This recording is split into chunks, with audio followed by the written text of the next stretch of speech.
Hello students. आज का हमारा टॉपिक है फीमेल रिप्रोडक्टिव सिस्टम। ओके, इससे पहले मैंने जो वीडियो बनाया था मेल रिप्रोडक्टिव सिस्टम एंड उससे रिलेटेड कुछ ऑब्जेक्टिव क्वेश्चंस किए थे। एंड आज का ये टॉपिक स्टार्ट करने जा रहे हैं हम फीमेल रिप्रोडक्टिव सिस्टम। ओके, तो फीमेल रिप्रोडक्टिव सिस्टम जो है मैंने बताया था आपको एम्ब्रियोनिक स्टेज से ही डेवलप्ड होना स्टार्ट हो जाता है। ओके, कौन सी डक्ट से फीमेल पार्ट्स जो है if baby is a female यानी एक्स वाई क्रोमोसोम्स का अगर कॉम्बिनेशन है तो कौन सी डक्ट से प्रोड्यूस होगा, that one is a Mullerian duct. Okay, Mullerian double L है ये मुलेरियन डक्ट के थ्रू ही फीमेल्स पार्ट का जो है फॉर्मेशन होता है during the embryogenesis. Embryogenesis and male part का मैं आपको बता चुकी हूँ वुल्फियन डक्ट के थ्रू होता है ना। एंड यहाँ पे कुछ हमें प्राइमरी पार्ट्स दिखाई देते हैं, कॉल्ड एक्सेसरी। ठीक है, one is a necessary part, yes obviously is a necessary part। And necessary part में जो कि गोनैड्स होंगे एंड फॉर्मेशन करेंगे आपका गैमेट्स का। ठीक है, यहाँ पे जो गोनैड्स है this one is a ovary, one pair of ovary is present in a female body. Okay, and यहाँ पे पढ़ लेते हैं एनसीईआरटी का के terminology. The female reproductive system consists of a pair of a ovary, yes, along with the oviducts. Yes, oviduct अभी हम diagram में देखेंगे। Uterus, cervix, vagina and external genital. ये पार्ट जो है आपके oviduct, uterus, cervix, vagina and external genital, these are the accessory parts. Okay, and ये आपका जो फीमेल रिप्रोडक्टिव सिस्टम इसमें located in a pelvic region। Yes, male reproductive region भी pelvic region में situated है and female reproductive system भी pelvic region, this is below the abdomen। okay, और these part of a system along with the pair of a mammary glands, यहाँ पे mammary glands दिखाई दे रही है, one pair of a mammary glands। okay, this one is a milk gland। okay, and are integrated structure and functionally to support the process of ovulation। okay, ovulation के process में, fertilisation में and pregnancy and birth and child care. ये पूरा जो reproductive system है उसका function क्या हो गया, देखिए यहाँ पे सारे फंक्शन आपको मिल रहे हैं। Ovulation, process of ovulation, fertilization, pregnancy, birth and child care, child nourishment कौन सा पार्ट देता है, मेमोरी ग्लैंड जो आपका मिल्क ग्लैंड है। Ovaries are the primary female sex organ. Ovary is the primary female sex organ, yes, and it's to produce the female gametes. This one is called a ovum, yes, and several steroid hormones, yes, several steroid hormones भी यहाँ produce होते हैं, जैसे oestrogen, progesterone. ठीक है, अभी आगे पढ़ेंगे हम, रिलैक्सिन भी प्रोड्यूस होता है यहीं से। and the ovaries are located at the each side of a lower abdomen region। yes, अगर हम साइज देखें ओवरी का तो कितना है, 2 to 4 सेंटीमीटर लेंथ है ना, 2 to 4 सेंटीमीटर लेंथ है। And it's connected with the pelvic wall and uterus by ligaments। ये pelvic wall और यूट्रस से लिगामेंट के थ्रू अटैच होती है, याद रखना। ये जो ओवरी है यूट्रस से लिगामेंट के थ्रू अटैच है। and each ovary is covered by a thin epithelium which enclose the ovarian stroma। जो ovary है उसकी जो outer lining है, okay, the outer lining of ovary, this one is a very thin epithelium lining से enclosed है। okay, उसको ovarian stroma, that one is called a ovarian stroma and the stroma is divided, अभी हम आगे पढ़ेंगे इसके बारे में। इसका जो stroma part है is divided in a two zone, peripheral cortex and inner medulla। okay, बाहर वाला जो है cortex region and अंदर का medulla region इसमें divided है। अब एक लोकेशन देख लेते हैं कि फीमेल रिप्रोडक्टिव पार्ट्स जो है कहाँ सिचुएटेड है। सबसे पहले देखते हैं यूट्रस। यूट्रस ये पार्ट जो है this one present between the rectum and urinary bladders के बीच में, इसीलिए जब प्रेगनेंसी कॉज होती है तो यूट्रस जो है आपका एक्सपेंड हो जाता है। जब यूट्रस एक्सपेंड हो जाता है इज आप pressurise in the area of this one, urinary bladder पे प्रेशराइज एरिया बढ़ता है जिससे बार बार sensation of a urination cause होता है। ठीक है, अब वन बाय वन हम इसका पार्ट को देख लेते हैं। ये है आपका यूटेरस पार्ट है ना, ये रेक्टम पार्ट है। ठीक है, ये आ रहा है, दिस वन इज आप opening is called anus and this one is the area of a vagina. Okay, vagina के बाहर एक्सटर्नल जेनिटल ऑर्गन्स हमें दिखाई देंगे, clitoris, okay, Libya majora, Libya minora. ठीक है, मेजोरा बाहर का पार्ट होता है, मिनोरा अंदर का, इसके बारे में डिटेल में पढ़ेंगे। vaginal orifice, okay, opening जो है, and this one is a pubic symphysis and urethra, opening of for passing of urine and urinary bladder। ठीक है, तो ये आपको पार्ट्स दिखाई दे रहे हैं। Here, yes, this one is a cervix part जहाँ पर ending of a uterus होगा। This one is a cervix part, cervical canal and vagina मेरा birth canal। अभी आगे देखते हैं। अब ये डायग्राम देखते हैं।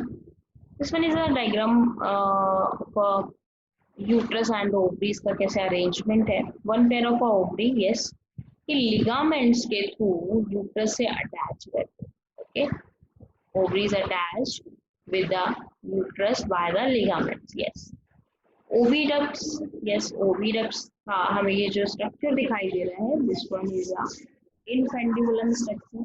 एक्सपेंडेड स्ट्रक्चर जो है वो इनफेंडिबुलम स्ट्रक्चर है। इनफेंडिबुलम स्ट्रक्चर के आगे हमें एक कैसा फिंगर लाइक प्रोजेक्शन दिखाई दे रहा है। This one is a finger like projection, okay, finger like projection.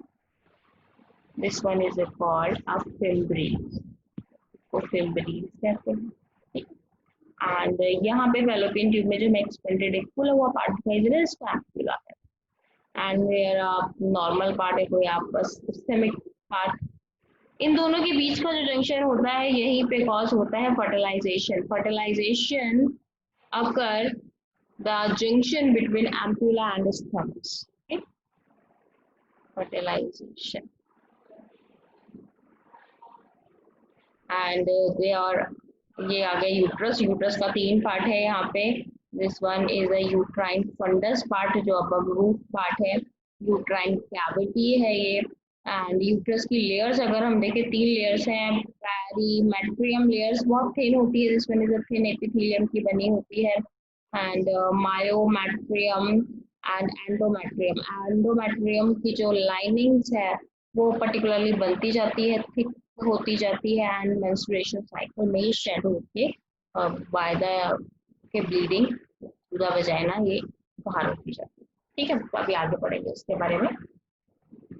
तो तीन लाइनिंग हो गई, पेरीमेट्रियम, मायोमेट्रियम, एंडोमेट्रियम। एंडोमेट्रियम की थिकनेस जो है वो बढ़ती भी कम भी होती है। पर्टिकुलर थिकनेस मेजरमेंट हम नहीं कर सकते।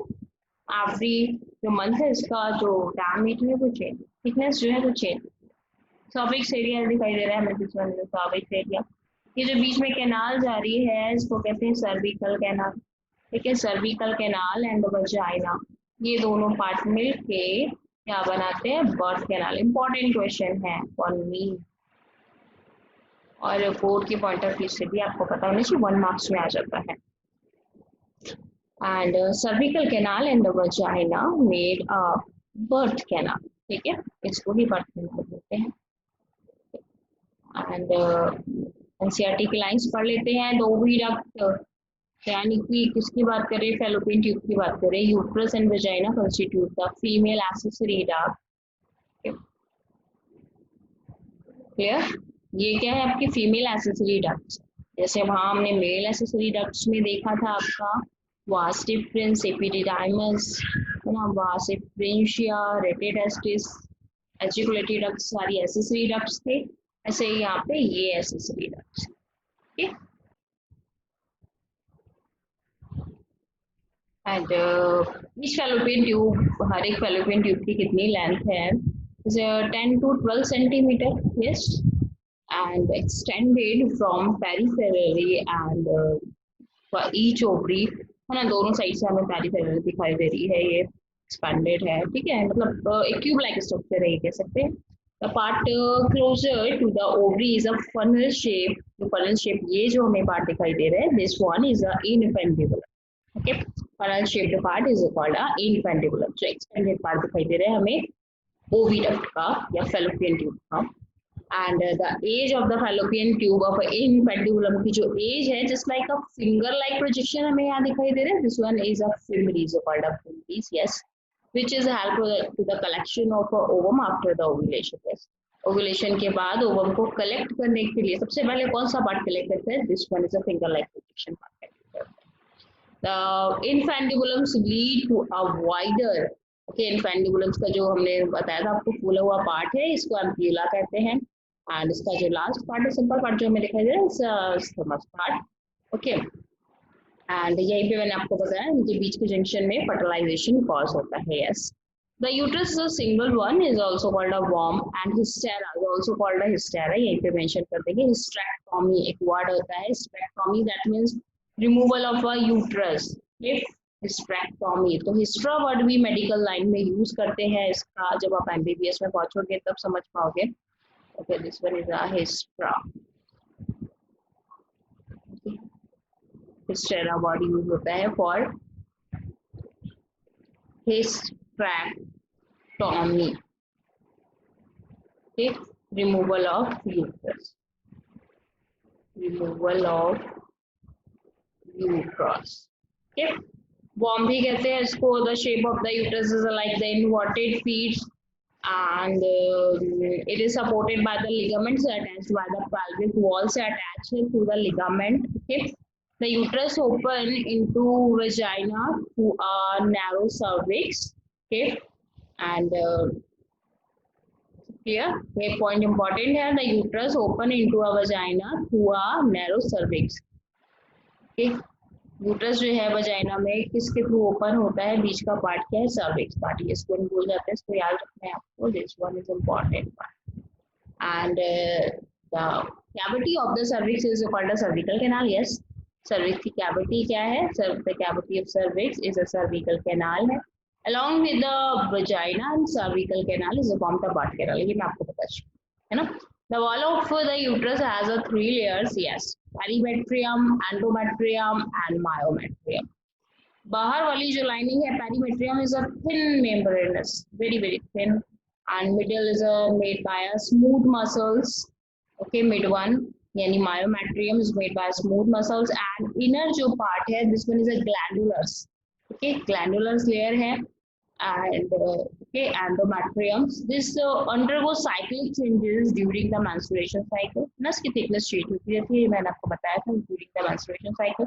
While the myometrium exhibit a strong contraction during a delivery of a baby. ठीक है, और heavy thick हो जाती है जब pregnancy cause हो जाती है, तब ये shedding नहीं होती. thick lining इसकी thick हो जाती है for bearing the baby or embryo, or during the baby birth. okay, delivery of a baby, highly contraction कौन सी muscles के थ्रू लगता है? endometrium glands.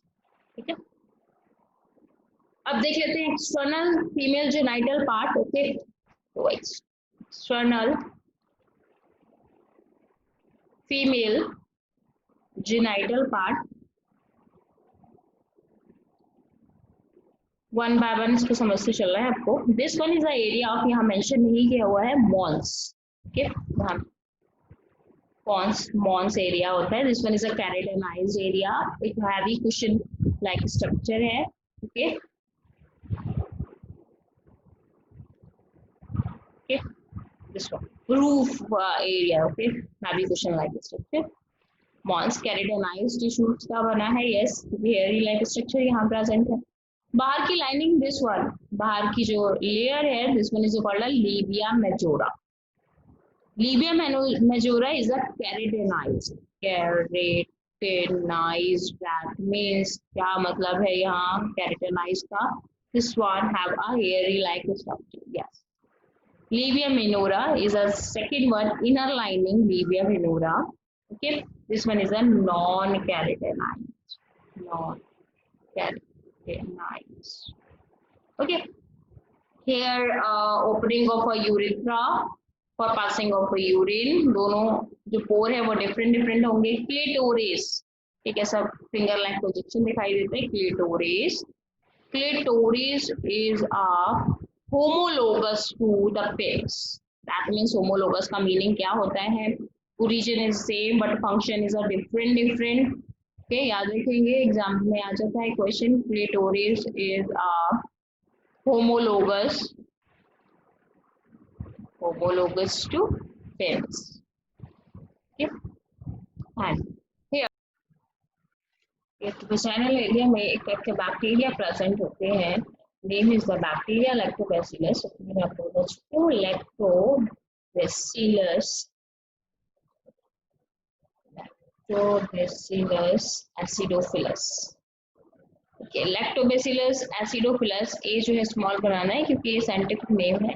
एसिडोफिलस नाम से क्लियर है क्या करता होगा? They make the medium alkaline, एक ऐसा लिक्विड प्रोड्यूस करते हैं। एक्चुअली करते क्या है ये?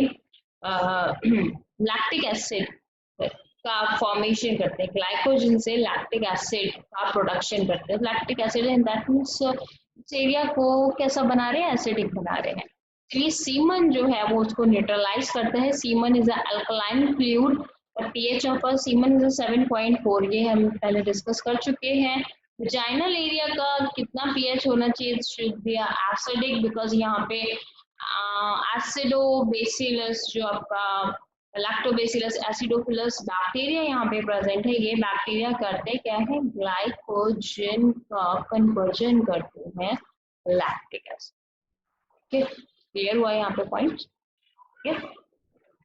आई होप आपके सारे पॉइंट्स जो है वो क्लियर होते जाएंगे। एनसीईआरटी हम पढ़ रहे हैं, बियॉन्ड द एनसीईआरटी में कुछ टर्म्स हम यहाँ पर देख रहे हैं, तो आई एम श्योर अबाउट कि इसके बाद आपको इस चैप्टर को देखने की जरूरत नहीं पड़ेगी। ओके, लॉट्स ऑफ डाउट्स आपके यहाँ पे क्लियर हो जाएंगे। एंड एक और पॉइंट है इम्पॉर्टेंट कि ये जो इंटरनल पार्ट है विजाइना का, विजाइना का जो इंटरनल पार्ट है ये हाईली स्ट्रेचिफाइड टिश्यू से मिलके बना होता है, हाईली स्ट्रेचेबल है।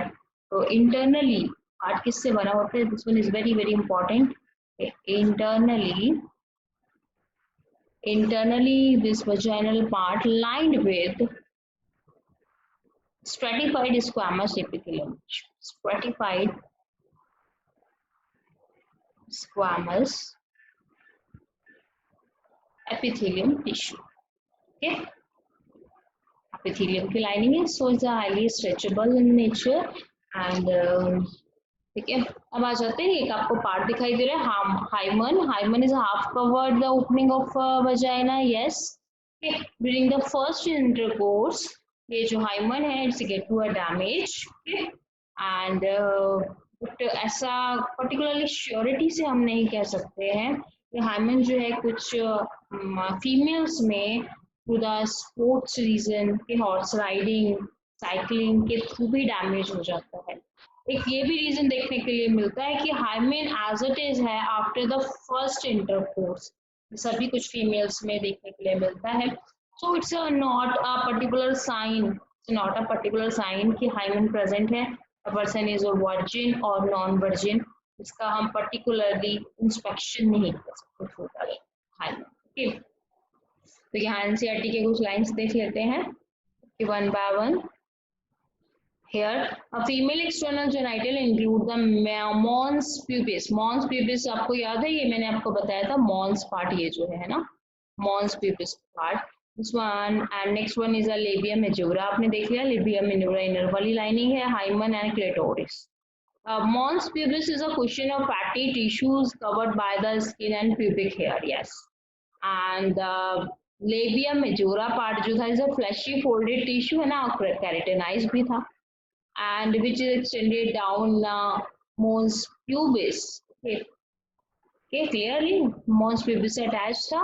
फर्स्ट वाली जो लाइनिंग थी this one is a labia majora वाली lining, yes, and surrounding and is present the surrounding the vaginal opening, yes. labia minora के अंदर वाला पार्ट हो गया, pair folded tissue under the labia majora, yes. The opening of the vagina is often covered by the partially membrane is called a hymen, yes.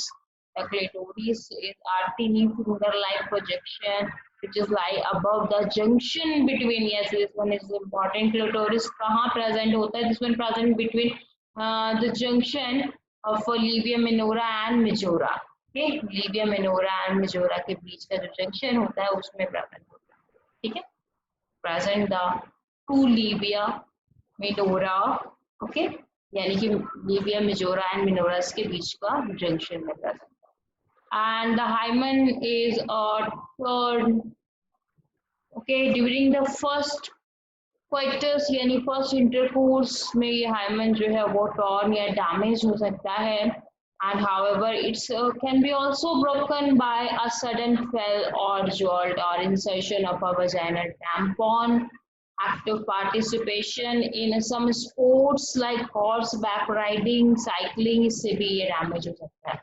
In some women of a hymen persists even after the first intercourse of coitus. First intercourse के बाद भी कुछ women's में, कुछ females में देखने के लिए मिलता है ये. इनफैक्ट द प्रेजेंस और absence of hymen is not a reliable indicator, is not a particular sign और इंडिकेटर ऑफ अ वर्जिनिटी और सेक्सुअल एक्सपीरियंस. का एक हम ये नहीं कह सकते कि डेफिनेट इंडिकेटर है, क्योंकि ये वैसे भी डैमेज हो सकता है और ऐसा भी हो सकता है सेक्सुअल इंटरकोर्स के बाद भी डैमेज है ना. तो ये hymen is not a particularly area ना. अब यहाँ पे कुछ ग्लैंड भी प्रेजेंट होती है, यहाँ पे मेंशन नहीं है, इसको मेंशन कर लेते हैं. Bartholin gland, yes, there are present Bartholin gland. Bartholin gland. This Bartholin gland is a homologous to. Is a homologous to. कौन सी ग्लैंड थी? सेम थी आपका मेल में bulbo urethral gland. Bulbo urethral gland. Okay, and this one यहाँ पे this one is an analogous. This one is an analogous. Okay, analogous that means the function is the same. दोनों का एक ही काम है. Origin is a different function. क्या है इसका? Lubrication. They provide lubrication. Okay, lubrication for intercourse. बल्बोयूरिथ्रल का भी यही काम था. पेनिस में lubrication देता है for intercourse. बल्बोयूरिथ्रल ग्लैंड फीमेल में, ये मेल में प्रेजेंट था बल्बोयूरिथ्रल ग्लैंड, और ये जो पार्ट है हमारा ये फीमेल में प्रेजेंट है बर्थोलिन ग्लैंड. तो ये लुब्रिकेशन के लिए फ्लूइड प्रोड्यूस करता है और easy intercourse.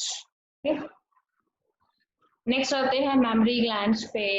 Memory glands is one pair of a mammary gland is present in a human being.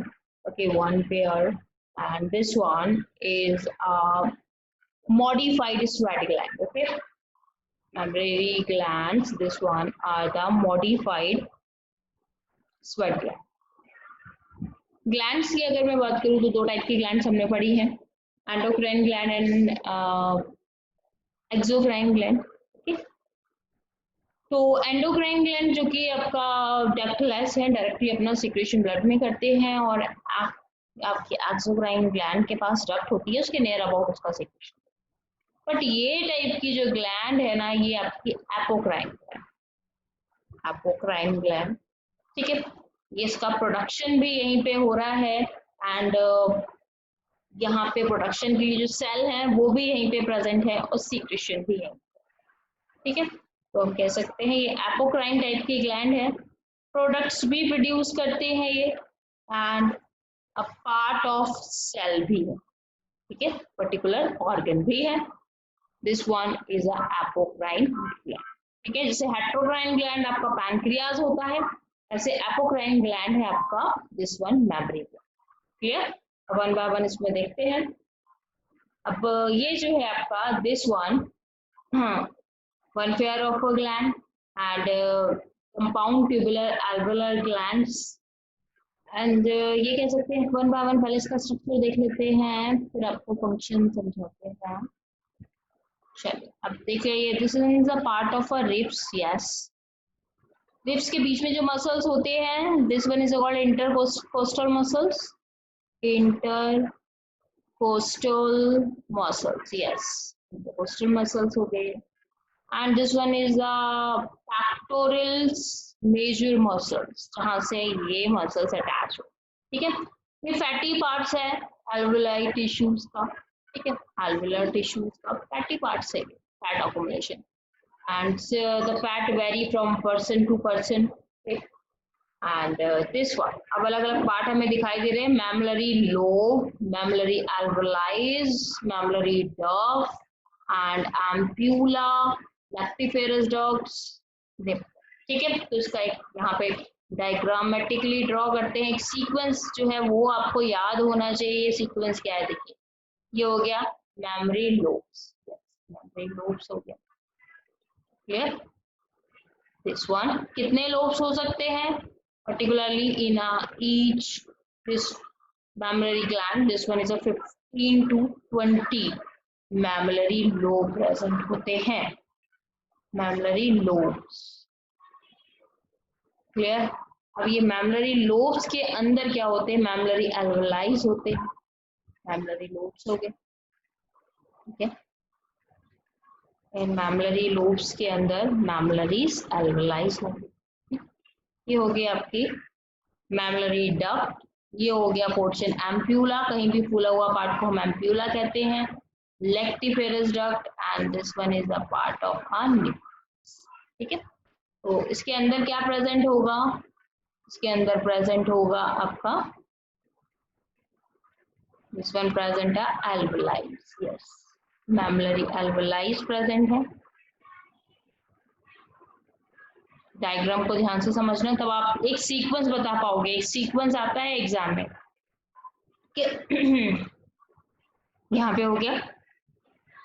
चलिए अब इसके बारे में लिख देते हैं. ये हो गया आपका मैमरी लोब. मैमरी लोब के अंदर है आपका मैमरी alveoli. ओके. एंड ये हो गया आपकी ये वाली जो डक्ट्स है. This one is a mammary tubuli. Okay. Mammary tubuli. And this one is a कौन सी डक्ट है. Mammary duct. ओके.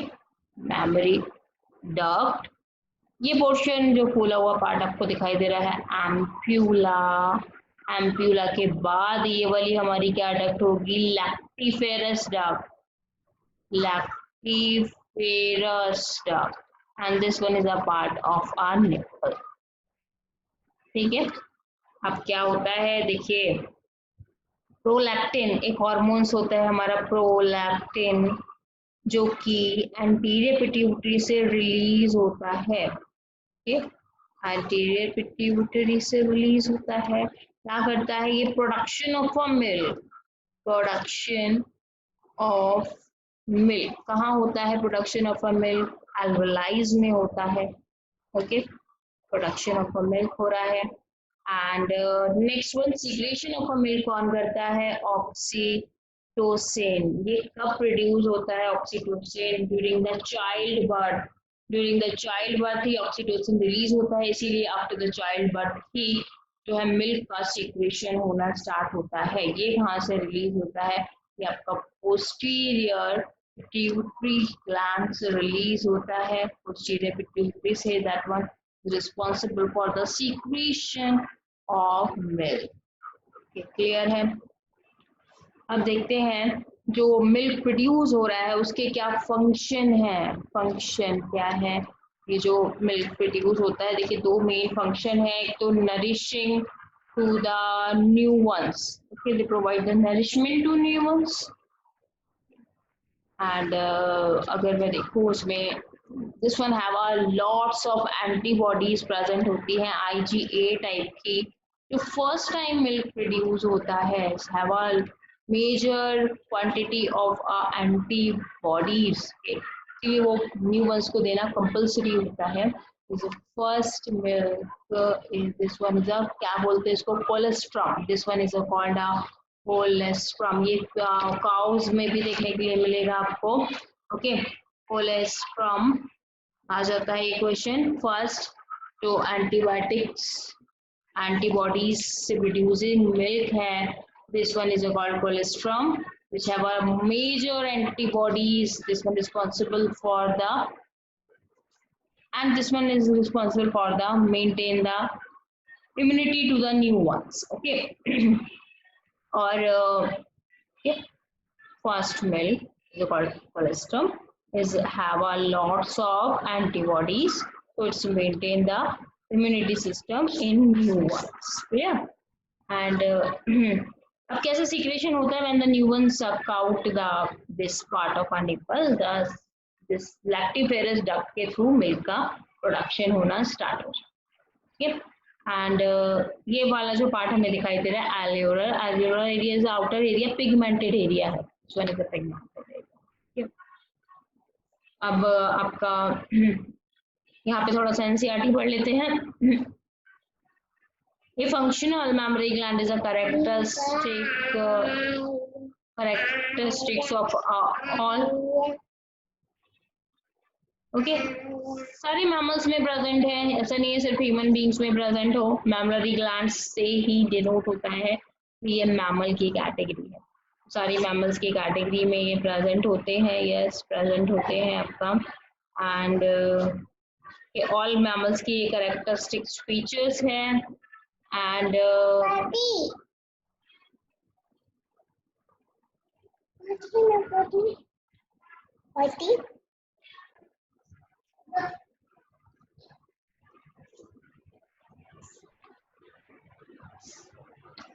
वन ये क्वेश्चन पूछ रहे हैं एक डायग्राम एनसीईआरटी के सारे डायग्राम आपको करने हैं. डायग्राम से रिलेटेड क्वेश्चन आते हैं. And located the point address the sperm and female reproductive system. आपको पता ही है फीमेल जो राइटल पार्ट से कौन से इंसेमिनेशन की प्रोसेस होती है. ओके तो फर्स्ट बार हम देखते हैं. यहाँ पे आपको ए पार्ट दिखाई दे रहा है, बी पार्ट दिखाई दे रहा है, सी एंड डी ये दिया हुआ है इन्होंने अपना ऑप्शंस में. तो फर्स्ट वन हम देखते हैं A part. This one is the vagina part. Yes B part जो है आपका सर्विकल कैनाल का पार्ट है. सी पार्ट जो है आपका यूट्रस कैविटी है. And D is the ampulla part है ना. एंड तो वन बाय वन इसको देखते हैं.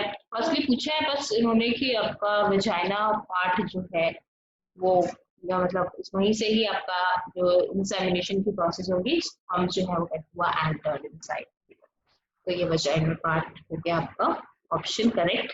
ये option is correct and first one option is correct. Ovum released from the ovary is transported to the fallopian tube for fertilization. And ovum जो है आपका this one ovum released from ovary and is transported to a fallopian tube for fertilization. Yes. तो कैसे कैसे आता है आपने यहाँ पे हमने देखा कि ओवम ये जो पूरा पार्ट है ओवम यूट्रस का एब्डोमेन कैविटी से अटैच रहता है. दिस वन ये लिगामेंट से यूट्रस से अटैच है ना. तो ये एरिया जो है this one is abdomen area. तो पहले जब रिलीज होगा पहले एब्डोमेन कैविटी में आगे देन उसको ये फिम्ब्रीज कलेक्ट करेंगे. ठीक है. तो आपका ऑप्शन क्या होना चाहिए. पहला कह रहे ovum abdomen cavity then ampulla. नहीं एम्प्यूला तो बाद में हमने देखा है. एंड तो हम कह सकते हैं आपका this one ovum abdomen cavity infundibulum. नहीं फिम्ब्रीज है. उससे पहले तो हमारे पास है ना फिम्ब्रीज वाला ऑप्शन देखते हैं. फिम्ब्रीज स्टमस नहीं एम्प्यूला पहले है स्टमस बाद में है. तो ये भी करेक्ट नहीं होगा. This one is correct. इसमें बस फिम्ब्री मिसिंग है. सभी हो सकता है. सीक्वेंस सही है. सीक्वेंस सही होना चाहिए. बीच में अगर कोई सब्सटेंस मिसिंग है तो वो चलेगा बट सीक्वेंस जो है वो ठीक होना चाहिए. तो सीक्वेंस आपका क्या हो गया. This one is option 2 is correct. Clear. Next पे आते हैं कुछ exercise. मीजोवेरियम is the peritoneal covering of is the ovary. Ovary की जो पेरिटोनियम कवरिंग है दिस वन इज कॉल्ड अ मीजोवेरियम. ये नाम से भी एग्जाम्स में आ जाते हैं. Ostium and aperture is present in ostium. जैसा एपर्चर जो है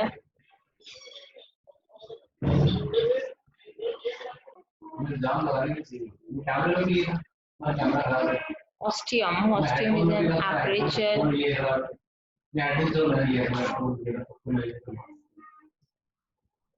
मतलब खून में भी दर्द हो रही है, खून खराब, उस खून में भी दर्द हो रहा है, खून खराब।